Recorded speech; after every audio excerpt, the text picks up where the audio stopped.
The present seat of the Baha'i faith is in the Holy Land at Haifa, Palestine. And from this center, in less than 100 years, the Baha'i faith is spread throughout the entire earth, to the continent of Europe, Africa, South America, North America, in Asia and Australia.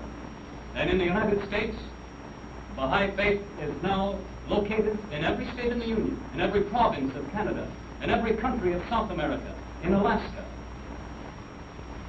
In over 60 countries of the earth, Baha'is are now consecrating themselves to the establishment of a worldwide commonwealth of nations, enunciated by Baha'u'llah.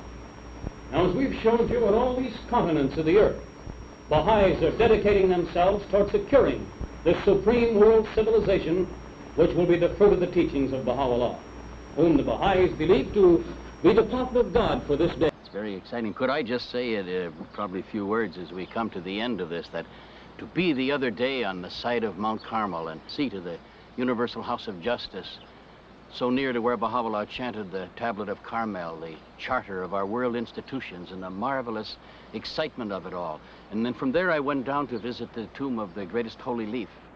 It, of course, was a convention of highlights, but one of the most moving moments for me was when we were all gathered there to dedicate the site of the seat of the Universal House of Justice and heard the words of the Tablet of Carmel chanted on that spot, so near to where Baha'u'llah himself chanted it, this tremendous charter of our world institutions for the conquest of the planet. I think probably the thing that moved me most of Baha'u'llah's words at that time was that how he longed to carry the message himself to every city and to every spot on the surface of the world. And I had the feeling that all these national assemblies and continental boards of councilors gathered there with the hands of the cause under the guidance of the House of Justice were going to do just exactly that. And as I was thinking of that, I remembered my last visit to right down the side of the mountain to the shrine of the greatest holy leaf, which the beloved guardian said was a symbol of our administrative order, with the steps, the local assemblies, the pillars, the national assemblies, and now the dome of the Universal House of Justice was on. I was waiting to take pictures, and it was raining very hard. The water was coming down the dome, down the pillars, through the assemblies, out into the garden. And I thought of the words of the beloved guardian when he said that when the Universal House of Justice comes into existence, that it will shed its healing waters upon the warring peoples and nations of the earth, wash away the evils and iniquities of the realm of dust, and heal man's age-old ills and ailments. And I could see that water coming down from the dome through the national assemblies to the local assemblies, out into the garden, and there were red flowers and green flowers and yellow flowers, and it was just so beautiful. And it said it would usher in an era the like of which the eyes of men had never seen. And as I stood on the mountain, I knew Baha'u'llah said all the prophecies were fulfilled.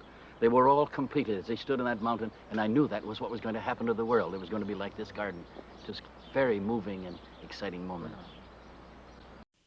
Of course, after the passing of the beloved guardian, nothing seemed too important, except to carry out the work of the faith and his wishes, and to drown our troubles, as he said, in an ocean of new believers. The remains of our beloved guardian are entombed there outside of London at Southgate Cemetery. Great-grandson of Baha'u'llah, grandson of Abdul-Baha, descendant of the Bab, of the twin figures of our faith and messengers of our faith, sign of God on earth. We don't even have a glimpse of his wonder yet. Here in this marvelous book, of course, there's very beautiful. But someday we'll really begin to learn who he is, that wonderful, wonderful guardian of ours. Behold, behold, he is the blessed and sacred bough that hath branched from out the twin sacred trees, the priceless pearl that hath gleamed from out the twin surging seas. That's where the title of this book, of course, came from, The Priceless Pearl.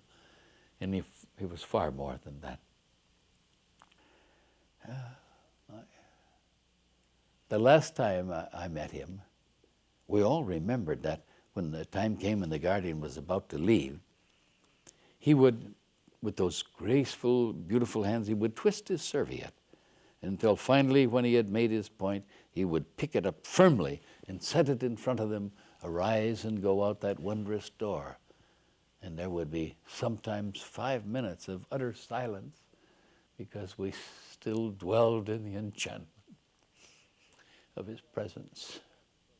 And to ourselves inside, of course, thinking of me, and the others said they did the same, we never breathed a word, but inside, as we saw those hands move toward the serviette and turn it a little, you'd say inside, don't touch the serviette, don't touch the serviette, don't touch the serviette.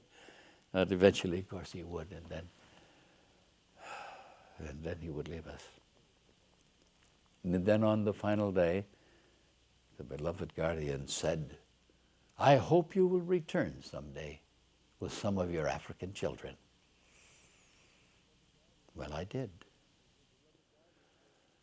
But the beloved guardian was no longer with us.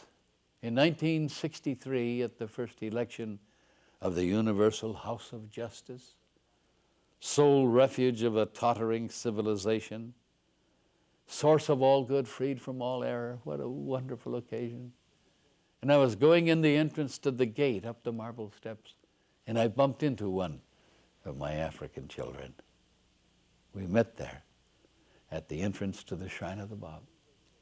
I saw William. We came face to face.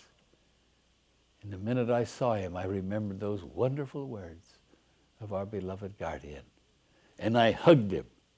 And William said to me, today, Bill, my eyes are leaking love for the beloved guardian. And I told him, William, mine too. And they always will. Please remember me in your prayers.